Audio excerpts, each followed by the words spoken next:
Hello, and welcome to What's My Tagline? I'm your host, Carol Flagg. Thanks for tuning in. On this show, we put our microphone in front of a variety of industry experts to understand the factors influencing messaging, branding, social, and online reputation in healthcare. You can follow the conversation on Twitter at hashtag What's My Tagline. Be sure to follow me at Carol Flagg. My guests on today's episode are my good friends, John, Lynn, and Colin Hung. I'm going to be chatting with them about the genesis of their website and radio show, Healthcare IT Today, as well as the recent episode on their show on IT and marketing. Are they an odd couple, or do they have more in common than we think? John and Colin, welcome back to the program. Thanks for having us. I'm excited for it. It's going to be fun. Yeah, always. We're like a trio, a band, right? It's, the band's back together. Yeah, we should go on tour. We should. We don't see each other enough on the conference tour, so we need some other tour dates to go along with it, right? Exactly. The more Carol in my life, the better. I think we need a stage manager or a band manager or something. I don't know. Good idea. So before we actually, dive into or talk about some of the topics we're going to be chatting about today, you guys know the drill. My first question of all my guests is, if you had to describe yourself as a tagline, what would it be? John, we'll start with you. Yeah, so as I thought about it, I hate creating taglines for myself. I much prefer doing it for other people. So maybe we should have had Colin give me my tagline, and I'd give him it. Oh, next time we can. But yeah, so as I thought about it, I said, here's my tagline: it's spreading practical innovations.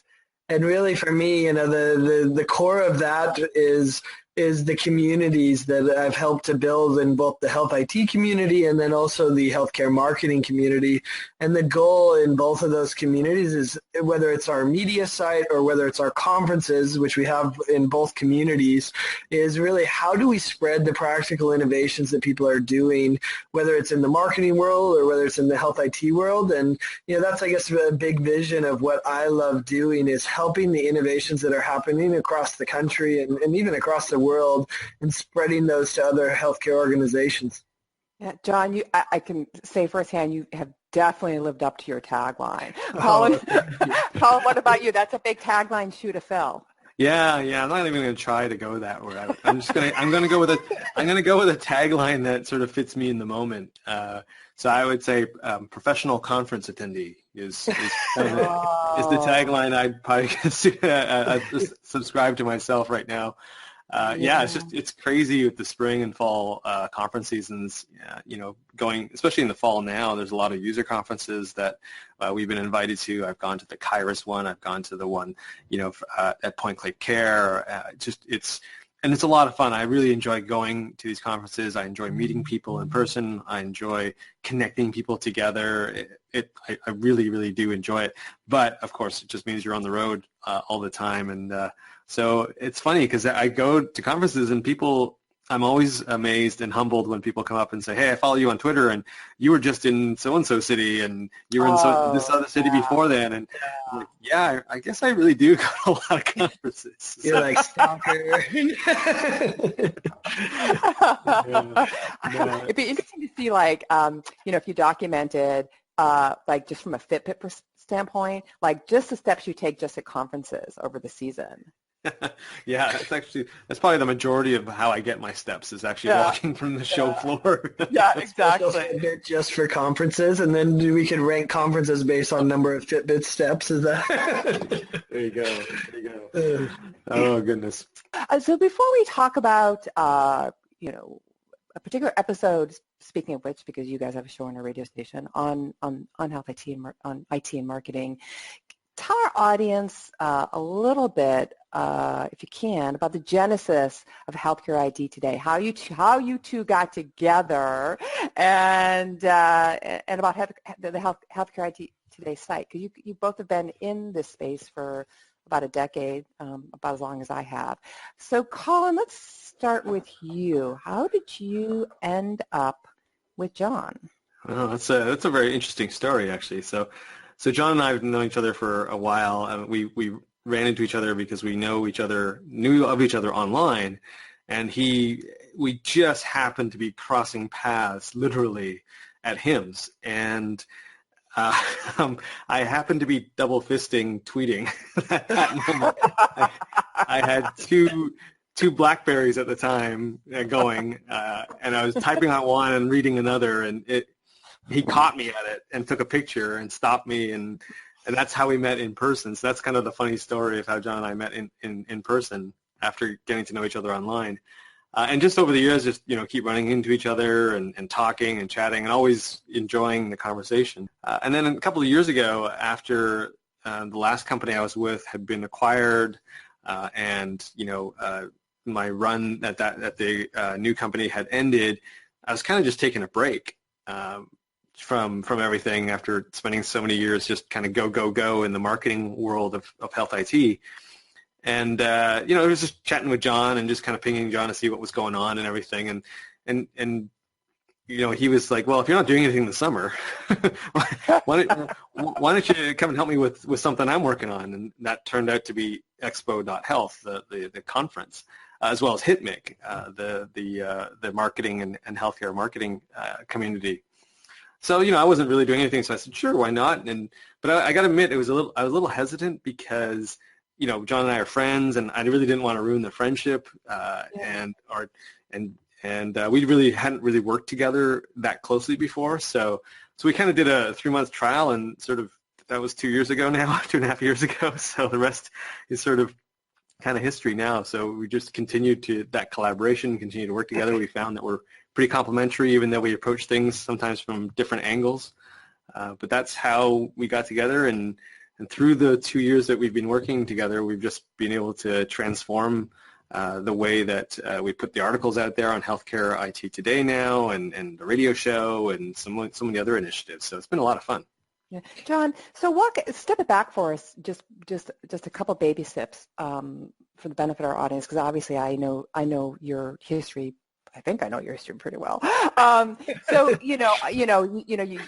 John Lynn, you've got started with EMR and HIPAA and all these other websites under the healthcare scene umbrella, and then you decide to create and market this brand, Healthcare IT Today, which is, as Colin said, we now have a radio show on this station that you guys do called Healthcare IT Today. So step it back as to your reason for moving to this Healthcare IT Today brand. I totally get. I know, Colin, why you'd want him by your side as a partner, but I'm curious to know about that. But that move in branding was a big move. It was a big move. I mean, I'd been blogging for probably 12 years before we finally did the consolidation. And Colin highlighted it really well, that him and I look at things from a very different perspective. He comes from kind of a marketing mindset, and I come from more of a tech perspective. I almost said a tech guy since I met tech guy on Twitter. A tech guy mindset. Yeah, I literally am a tech guy. And so, the way we approached it was so different. And if you look at the history of HealthcareScene, which is our overarching company, we originally started as EMR and HIPAA.com, and my goal was doing search engine optimization. And so that's why I included the terms EMR and HIPAA. And then I had another site, EMR and EHR. And you can imagine that did well in search engines because it had the keywords that people wanted when they were searching for EMR and EHR. So, it served its purpose really well once Meaningful Use came out and everyone was searching EMR and EHR.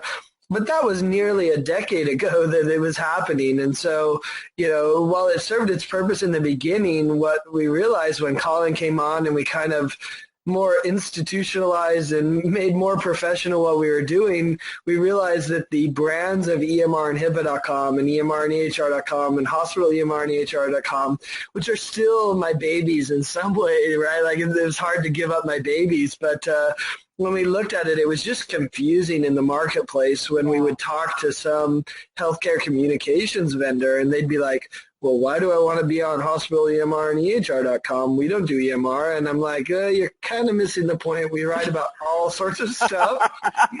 And so people would just be confused. And long story short, we're like, let's consolidate it to a brand that makes sense for what I'm actually writing and what our community of writers are writing about, which is health IT in general, and what are the innovations that are available for health IT professionals. So that led us essentially to Healthcare IT Today, and luckily we'd acquired that domain as part of an acquisition that we did in Healthcare IT Central. So that's our job board, but we also acquired the domain Healthcare IT Today. And, interestingly enough, I told Colin, I said, hey, of all the domains that we have, people love this domain, even though at the time it was just a career thing. We were writing about career resources and resumes. I was like, but people love that domain. So anyway, I think it's worked out really well consolidating to it. And it just, when people visit it, they don't say, what is this EMR and HIPAA? And even just we had multiple sites, which was confusing. So it really streamlined things for the readers, but also for the advertisers as well. Yeah, so it's basically 30,000 feet up, and you've done away with the confusion, and obviously it's catchy, and we love the fact that you've built a radio show on our station around the topics that you talk about in healthcare IT today. Colin, you're a career marketing person, so I imagine this idea of moving to sort of an umbrella brand was very appealing for you. Yeah, it was, but not for any sort of ego reason or anything for the simplicity. Or SEO, right? Or SEO. It was actually. He's not allowed to have ego. That's the. That was a condition upon signing. Yeah, no ego allowed. But no, the part of it was because John and I had a pretty honest discussion around. When I was on the vendor side and I was doing work with John, I mean, I was one of the people who was confused as to, well, should I be writing for hospital EMR or should I be writing for EMR and HIPAA? And so we just through that kind of conversation and kind of taking our customer's perspective, if you will, that was really the big driver for this and the reason why we wanted to move to a consolidated site. And as John just mentioned, it just happened that we had the perfect URL and the perfect name already, under our umbrella that we could leverage. So it was really more thinking about it from the customer's perspective and really saying, okay, what do they want? How do we make it easier for them to understand and justify to their leaders as to why they want to work with us. So it was more driven from that end than anything in terms of, like an overarching vision or something like that. We just said, hey, this is an easier way to do business with us, and it just makes more sense. So let's do it. That is so interesting because, I would think that more marketing programs and initiatives would be more successful if the company asked themselves the question that you asked, which is, what do you think the customer might think about this? Well, and that's why we worked well together, right? I mean, when you're on social media, you're always having to think that way too, because you're trying to tweet out useful information for your community and your audience, and so I think I certainly find people who are very active on social media seem to have this mindset already. But you're absolutely right, Carol. Like applying that mindset to to marketing and to sales would definitely serve all of us very well in health IT. For sure. If you're just tuning in, you're listening to What's My Tagline, and my guests today are my friends John, Lynn, and Colin Hung of Healthcare IT Today. So you mentioned your partnership, and I loved listening to a recent episode that you guys did on sort of, IT and marketing. Are they an odd couple, or do they have more in common than we think? And when I was listening, you two were talking about the fact that you're actually kind of an odd couple. So it was a kind of a fascinating. I mean, all of your episodes of the show are great to listen to, but I really found that it was very interesting, your different perspectives on this idea about IT and marketing. Are they, is there a marriage there, or can they at least date? So talk, for the benefit of our audience, because I've already listened to it, tell us about that episode and give us that sort of a high level view as to why that was a topic that you guys wanted to talk about. I know you went to a conference, so certainly mention that as well. That was the genesis. Yeah, John? so I think the Shishmid conference really prompted it, although interestingly enough, I just got back from the Chime conference, which if you were to compare two worlds, where essentially Shishmid is the healthcare marketers, it's the VP of marketing, the chief marketing officer, and Chime is the CIO and the C-level executive CIOs there. And so it's literally those two worlds. And when I talk with Chime or when I talk at Shishmid, when we talk about them somehow collaborating together, and they're like, oh, that's interesting. I wonder what that would look like. It's like almost like not even an idea that they've thought about. And many of the marketers have essentially relegated themselves to the point that they are like, there's no way we're going to get the attention of the CIO because he's too busy with the EHR. He's too busy with the infrastructure. He's too busy with all these other innovation programs. And so the marketers have taken an approach that says, okay, fine, we're essentially going to do shadow IT, which every CIO hates. But, they're just like, we're going to do it in the cloud and we're going to do it on our own. And the CIO allows it because they're too busy with everything else. And so there is this real big divide between the two. And, I think the point for us is that it's really unfortunate that there is this divide, because one of the organizational initiatives at pretty much every healthcare organization is the need to move to value-based care. And when you look at value-based care, sure, there's some IT functions to it. Sure, there's some clinical functions to it. But at the core of value-based care is a marketing component that the CIO is not equipped to do and the chief medical officer is not equipped to do. But the VP of marketing or chief marketing officer is equipped to do. So in many ways, if we want to get value-based care right, we actually need to bring all three of those organizations together, clinical, marketing, and IT, to be successful. Yeah. And Colin, obviously on that episode, you were, if John was the IT voice, you were obviously the marketing voice. What were your thoughts? Yeah, no, it's I like a lot of our good episodes. When John and I approach things from different perspectives, it's fun to explore that. So I approach things from the perspective of marketing and sales can totally get together, and one way that marketers could lend a hand is, marketers are interested in the most mundane of statistics, right? Like open rates and who's opening things and who's not opening things and why, and experimenting and figuring out why they're not, why people are not doing the action that we want them to do.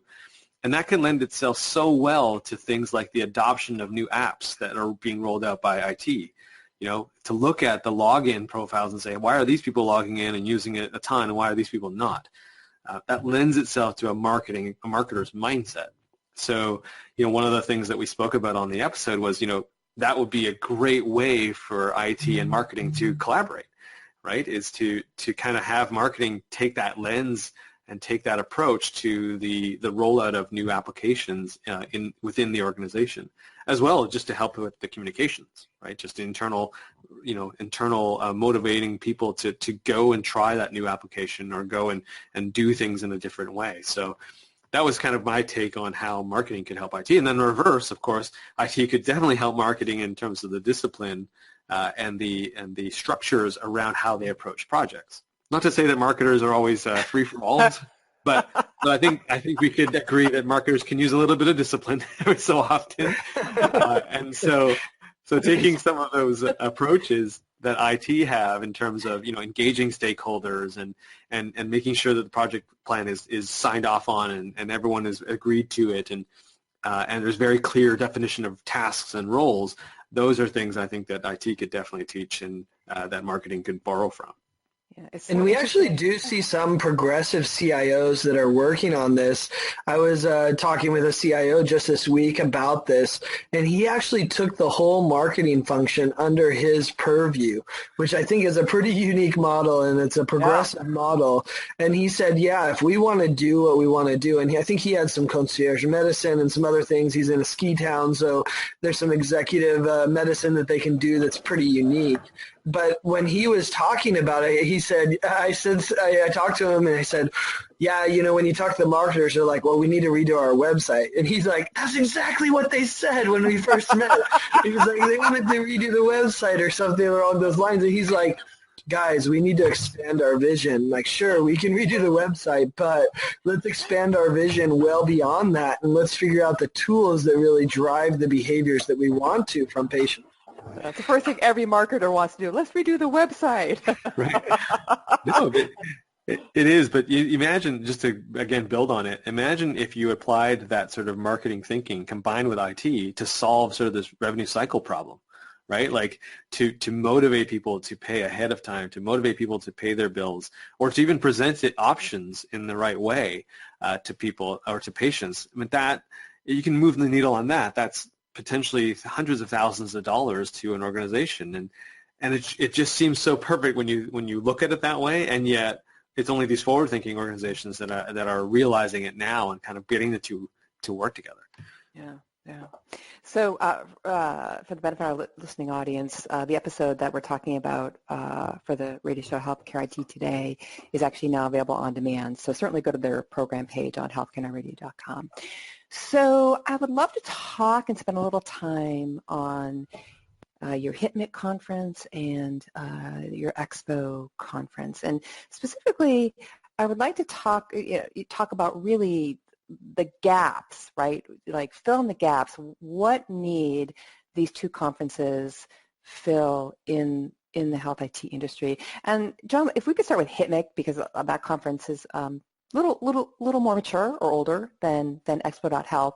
But I would love to hear your take on HITMIC, the conference itself, and why marketers need to really start paying attention to attending this annual event. Yeah, so I think what's interesting, we've held the HITMIC conference 6 years, so next year will be our 7th year, which is pretty amazing to think about, because when I first started, in many ways it was like inviting 75 of my closest friends and convincing them to come together. But what happened at the I was one of those 75. How sweet! I was there. And I actually bumped into some other speakers this week that were at that initial conference, and they're like, yeah, there was just something special there that they realized was a need for many of these healthcare marketers. And it's just such a fascinating thing that many of these healthcare marketers go to HIMSS, they go to these conferences, MGMA, et cetera, and they're standing by each other for 3 days straight, and they never get a chance to talk, to collaborate, to connect, to share ideas, to share ways that they can lower their costs in the marketing efforts, to share tips and tricks on how to get PR, on how to do social media more effectively, how to do funnels in marketing automation. Like all of the problems that they're doing, they didn't ever have a community. They didn't have a place to go. Sure, there were a lot of marketing conferences out there, but none that were healthcare marketing that understood that sales cycles are 12 to 18 months usually, and that your marketing efforts need to take that into account, and that there's multiple stakeholders available that you have to market to, and if you don't market to all of them, you're going to fail your sales process, and just all of these challenges. So on the one hand, the conference is educational. On the other hand, the conference is also a bit of community commiseration around the challenges of healthcare marketing. I mean, this stuff is not easy. We're not selling a T-shirt that's an impulse buy because it has a cool thing on it, right? There's no impulse buys in healthcare, and so it's just really hard. And so bringing those people together and saying, yeah, you know what, we're all having a hard time, and here's some things that have worked, and here's some things that haven't worked, is just, I guess it's cathartic in some ways, but it's also really valuable because it helps to push your organization forward. Yeah.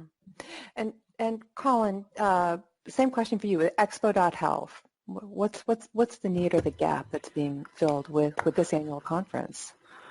Well, just as John explained with our HITMIC conference, it's sort of the same idea that IT people, CIOs, VPs of IT, directors of IT, people who are just working in the trenches, they go to all the conferences, or they go to some conferences, and they go to the 2 or 3 sessions that they really care about. They visit the 4 vendors that they're looking at or do business with, and then that's it. Right? They're all busy, having to go back to their rooms and answer emails or put out fires, and they really don't get a lot of opportunities to collaborate together or to learn from one another. And a lot of times what we found, because we do go to so many conferences, is that many of them look well beyond the horizon. And that's great. I mean, it's needed, but maybe not every conference, right? Like we what's 5 years down the line, and what AI will do, when we're all having robotic surgeries, and wonderful to think about, but not really practical in terms of the day-to-day. And so the thought around Expo, the genesis of Expo, was really to provide an environment where people felt comfortable talking with each other, being vulnerable, asking questions that they knew that it wouldn't make them look stupid, and getting answers that they could really use, and then also having sessions that were more practical than future looking. That were really, our mantra is really that we want everyone to walk away from every session going, I learned something I could do tomorrow. Literally, if I left the conference today, I can do this tomorrow. That's the kind of style of conference that we wanted to create. And after two conferences, we seem to be hitting our stride in terms of that feeling and that approach. And I think people are really appreciating that this one is much more practical, much more grounded than the other conferences that are available on the calendar. Yeah. And one other way to look at it, Carol, is that at expo.health, people can discover the practical innovations they can implement today that will allow them the bandwidth and the mind share to be able to think of the disruptive innovations of tomorrow. But if we don't handle the practical innovations of today that are going to overcome the operational minutia that's overwhelming all of these CIOs, then they can't have any sort of mind share or bandwidth to go out and try to do the disruption. So that's how we kind of look at it with Expo.Health is what can you do today that will enable you to have the time and the energy to think about the disruption of tomorrow. Yeah, I think it's really interesting that for both conferences, you're, that focus in on like real world practical things you can walk away with. Again, as Colin was saying, and John, you're saying, like looking down the road in the future, obviously everybody recognizes that healthcare and technology is completely different 5 years from now and 10 years from now or whatnot. But how does it help me today? Believe it or not, we are just about out of time. I want to thank you, John and Colin, for taking time out to chat with me today. Thanks for having us. Yeah, always a pleasure. You can learn more about John, Lynn, and Colin Hung at healthcareittoday.com. And, of course, follow them on Twitter at TechGuy and Colin_Hung. Be sure to check out their very popular conferences. I've been to both at hitmic.com and expo.health. You can share your thoughts or comments about the show on Twitter, #What'sMyTagline, or visit the program page on healthcarenowradio.com.